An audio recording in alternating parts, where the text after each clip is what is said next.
جہنم کی آگ فمن زحزح عن النار وادخل الجنۃ فقد فاز، جو جہنم کے راستے سے بچا لیا گیا، جنت کے راستے پہ ڈال دیا گیا، یہی اصل کامیاب ہے۔ اس لیے امتی اپنے گھر والوں کے لیے نہیں آیا ہے، یہ تو پورے عالم کے لیے ہے، پورے عالم کے انسانوں کو سنبھالنے کے لیے ہے۔ ایسے نہیں، اللہ کے نبی صلی اللہ علیہ وسلم کی امتی کی تعریف ہوئی ہے، ایسے نہیں نبیوں نے اس امت کے نبی بننے کی تمنا کی ہے، ایسے ہی نہیں اگر نبیوں کی تمنا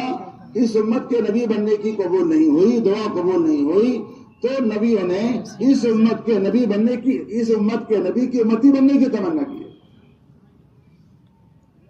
حضرت داؤد علیہ السلام، حضرت موسیٰ علیہ السلام، اللہ سے ہم کلام ہوتے تھے، موسیٰ کلیم اللہ تھے،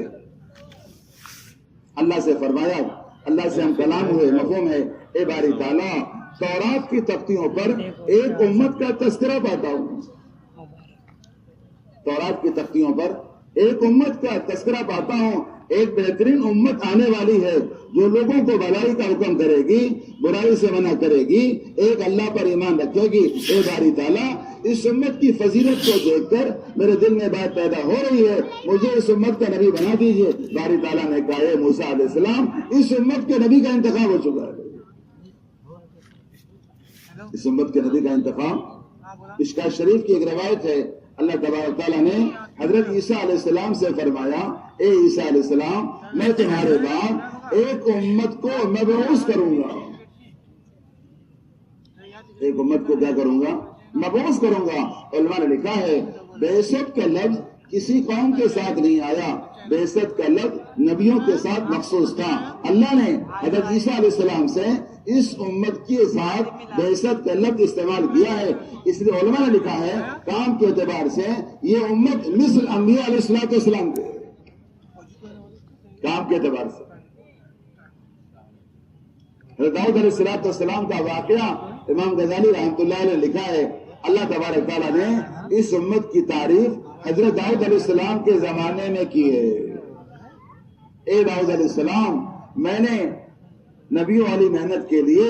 امت محمدیہ صلی اللہ علیہ وسلم کو چن لیا ہے۔ اے داؤد علیہ السلام، کیسے ان کو پہچانو گے؟ تو دیکھ لینا کل قیامت میں جب میری نگاہوں کے سامنے آئیں گے تو دیکھ لینا ان کے چہروں سے نبیوں والا نور ظاہر ہوگا۔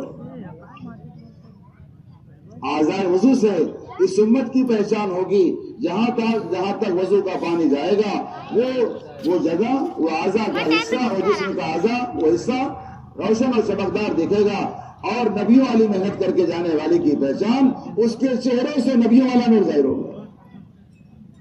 بلکہ نبیوں والی محنت کرنے والے کی پہچان اس کا چہرہ نورانی، اس کا جسم نورانی، اس کا لباس نورانی، اس کی کرسی نورانی، اس کی کرسی اللہ کی کرسی سے اتنی قریب ہوگی، اس کے مقام قرب کو دیکھ کر لوگ دھوکہ کھا جائیں گے۔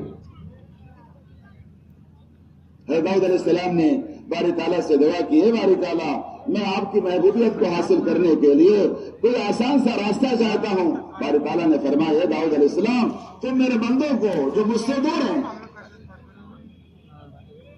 تم میرے وہ بندوں کو جو مجھ سے دور ہیں مجھ سے قریب کر دو، میں تجھے اپنا محبوب بنا لوں گا۔ اللہ کے وہ بندے اللہ سے دور ہیں، انبیاء علیہ السلام اس راستے سے، دعوت کے راستے سے، اللہ کے بندوں کو اللہ کی طرف بلانے کے راستے سے، انبیاء علیہ السلام اللہ سے محبوب تھے، اور محبوب سے محبوب تر ہوتے، اور قریب سے قریب تر ہوتے، اور ان کی دعوت سے لوگ آتے چاہے نہ آتے، لیکن ان کی محبوبیت میں اضافہ ہوتا، ان کے قرب میں اضافہ ہوتا، اور فرمایا ان کے صبر پر، ان کی قوموں کے اذیتوں پر جھیلنے پر، صبر کرنے پر اللہ ان کی قوموں کو ہدایت سے مالا مال کر دیتے۔